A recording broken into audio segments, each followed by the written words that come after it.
বন্ধুরা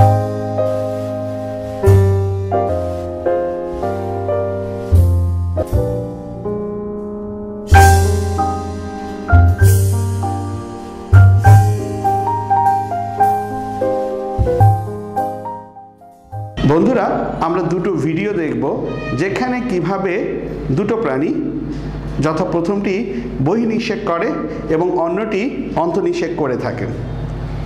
এর মধ্যে আমরা দেখব মাছ, উভচর, সরীসৃপ এবং অন্যান্য অনেক প্রাণী আছে যারা বহির্নিষেক করে, অর্থাৎ বহি পরিবেশে নিষেক করে। ওরা শুক্রাণু এবং ডিম্বাণুর মিলনটা হয় বহি পরিবেশে, এটাকে আমরা বলি বহির্নিষেক। আর যেখানে শুক্রাণু এবং ডিম্বাণুর মিলন ঘটে স্ত্রী জননাঙ্গের কোনো একটি অংশে, তখন সেটাকে আমরা বলছি অন্তর্নিষেক। চলো বন্ধুরা দুটো ভিডিও দেখে আমরা বহির্নিষেক অন্তর্নিষেককে বুঝতে চেষ্টা করি। বন্ধুরা দেখতে পাচ্ছ দুটি ব্যাঙ, একটি পুরুষ এবং স্ত্রী ব্যাঙ। এরা পুরুষ ব্যাঙটি ছোট, স্ত্রী ব্যাঙটি বড়। এরা পানিতে বহির্নিষেক করছে। সাধারণত যে সকল প্রাণীরা পানিতে থাকে, মাছ, উভচর, এরাই কিন্তু বহির্নিষেক করে। এক্ষেত্রে দেখছো যে নিশ্চয়তার জন্য পুরুষ ব্যাঙ এবং স্ত্রী ব্যাঙ পরস্পর যৌন মিলনের মাধ্যমে তারা পাশাপাশি অবস্থান করছে। এভাবে দেখা যায় যে স্ত্রী ব্যাঙটি পানিতে ডিম ছাড়ে এবং পুরুষ ব্যাঙটি তৎক্ষণিকই শুক্রাণু নিঃসৃত করে এবং বহিঃপরিবেশে পানির ভিতরেই ডিম্বাণু এবং শুক্রাণুর নিষেক ক্রিয়া সম্পন্ন করে, যাকে আমরা বলি বহির্নিষেক। দেখতে পাচ্ছ বন্ধুরা, ডিম্বাণু এবং শুক্রাণু নিষেকের পর যেটা তৈরি হলো সেটা হচ্ছে জাইগোট, এবং এই জাইগোটটাই আস্তে আস্তে বিভাজিত হয়ে আস্তে আস্তে লার্ভায় পরিণত হয় এবং যে লার্ভাটা আস্তে আস্তে এই ডিমের খোলসটি ভেঙে, হ্যাচিং বলি আমরা যাকে, এবং খোলসটি ভেঙে বের হয়ে আসে এবং তখন এদেরকে আমরা বলবো ট্যাডপোল লার্ভা। ট্যাডপোল লার্ভাটি এভাবে খোলস মোচন হয়ে বের হয়ে আসে। বন্ধুরা মানুষের শুক্রাণুগুলো মানুষের যোনিপথ দিয়ে প্রবেশ করার পর, স্ত্রীর দেহে যোনিপথ দিয়ে প্রবেশ করার পর সেটা ডিম্বাশয় ডিম্বনালীর কাছাকাছি যেয়ে ডিম্বাণুর সাথে নিষেক ঘটায়। এখানে একটু লক্ষ্য করো, মানুষের এরকম অসংখ্য শুক্রাণু এসে একটি ডিম্বাণুকে নিষিক্ত করতে চায়, কিন্তু নিষিক্ত করার আগেই ডিম্বাণুটির অনেকগুলো স্তর থাকে এবং এই ক্ষেত্রে এরা বিভিন্নভাবে স্তরটা ছিদ্র করলেও একটি শুক্রাণুই পারে এনজাইম ক্ষরণ করে ডিম্বাণুর ভিতরে প্রবেশ করতে, আর সঙ্গে সঙ্গে পুরো খোলসটি কঠিন হয়ে যায়, অন্য কোনো শুক্রাণু পারে না নিষেক্ত করতে। অতএব একটি ডিম্বাণুকে নিষেক করে একটি মাত্র শুক্রাণু।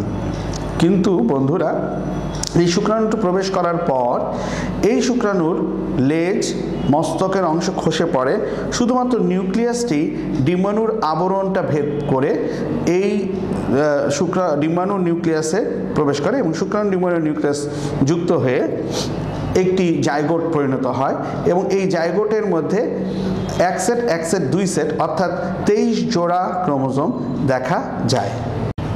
বন্ধুরা এই জাইগোটটির ভিতরে আস্তে আস্তে ডিএনএ বিভাজিত হয় এবং ডিএনএ বিভাজিত হয়ে আস্তে আস্তে কোষের বিভাজন শুরু হয়ে যায় এবং এরা আমরা জানি যে মাইটোসিসের যেভাবে বিভাজিত হয় এভাবেই বিভাজিত হয় এবং বিভাজিত হয়ে ক্লিভেজ বলে এটাকে, এভাবে দুটো নিউক্লিয়াসে পরিণত হয়।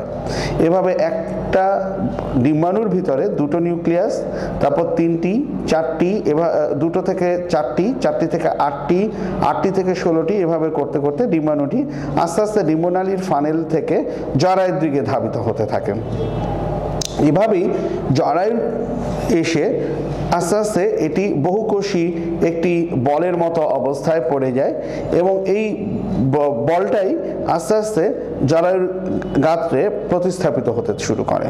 আমরা দেখছি বন্ধুরা এই ব্লাস্টুলাটি এবার মরুলা হয়েছিল এবং তারপর ব্লাস্টুলা, এই ব্লাস্টুলাটি আস্তে আস্তে জরায়ুর গায়ে প্রতিস্থাপিত হবে এবং তারপর আস্তে আস্তে এই ডিম্বাণুটি গ্যাস্ট্রুলেশনের মাধ্যমে মুখছিদ্র ও পায়ুছিদ্র তৈরি করবে এবং আস্তে আস্তে একটি ভ্রূণে পরিণত হবে আমরা এই ভ্রূণেরই দেখতে পাচ্ছি নটকট তরুণাস্থির মতো, তারপর হৃৎপিণ্ড দেখতে পাচ্ছি এবং আস্তে আস্তে মানুষের নাভিরজ্জু তৈরি হচ্ছে এই জরায়ুর সাথে, অমরার সাথে এই নাভিরজ্জু দ্বারা সংযোগ হচ্ছে এবং মানুষের কিন্তু দেখা যায় একটি ছোট্ট লেজ আছে এবং এই লেজটা কিন্তু পরবর্তীতে আস্তে আস্তে থাকে না। এভাবে আমরা হৃৎপিণ্ডকে দেখতে পাচ্ছি। আমরা দেখতে পাচ্ছি আস্তে আস্তে হৃৎপিণ্ড কীভাবে সংকোচন প্রসারণ হচ্ছে, মস্তিষ্ক কীভাবে গঠিত হচ্ছে, আবার গলবিলীয় ফুলকারন্ধ্র কীভাবে হচ্ছে। এবার হাত ও পায়ের অঙ্কুরোদ্গম হচ্ছে, হাতের অঙ্কুরোদ্গম হচ্ছে, আস্তে আস্তে মানুষের পায়ের অঙ্কুরোদ্গম হচ্ছে এবং আস্তে আস্তে মানুষের নাক, চোখ এবং কানের গঠন বৃদ্ধি পাচ্ছে। এই অবস্থায় মানুষ আস্তে আস্তে দেখা যাচ্ছে যে তার মস্তিষ্ক, চক্ষুবিন্দু এবং অন্যান্য অবস্থানটাও তৈরি হয়ে যাচ্ছে এবং এভাবে মানুষ এই অবস্থায় মুখ দিয়ে কোনো খাবার গ্রহণ করে না, নাক দিয়েও শ্বাস প্রশ্বাস করে না, তার সমস্ত কিছু এই আম্বিলিক্যাল কর্ড বা নাভিরজ্জুর মাধ্যমে পেয়ে থাকে এবং সে কিন্তু এই অবস্থায় আস্তে আস্তে বড় হতে থাকে এবং এই অবস্থায় যদি সে গর্ভপাত হয়ে থাকে তাহলে সে বাঁচার সম্ভাবনা খুবই কম থাকে, কারণ এই অবস্থায় তার অনেক অর্গানই ডেভেলপমেন্ট হয় না এবং এভাবে আস্তে আস্তে ডেভেলপমেন্ট হওয়ার পর এভাবেই একজন মানব শিশুর সৃষ্টি হয়। তো আমরা দেখতে পাচ্ছি বন্ধুরা, একটি মানব শিশুর জন্মের জন্য এভাবে অন্তঃনিষেকের মাধ্যমে মানুষের বৈশিষ্ট্যসমূহ একত্রিত করে বাবা মার বৈশিষ্ট্য থেকে একত্রিত হয়ে হয় এবং ভ্রূণের লিঙ্গ নির্ধারণ হয়। বংশবিস্তার এবং সংরক্ষণের জন্য প্রজনন অত্যন্ত গুরুত্বপূর্ণ এবং মানব সৃষ্টি প্রক্রিয়ায় ব্যাঘাত হতো যদি মানবের মধ্যে এই যৌন প্রজনন প্রক্রিয়া সম্পন্ন না হতো।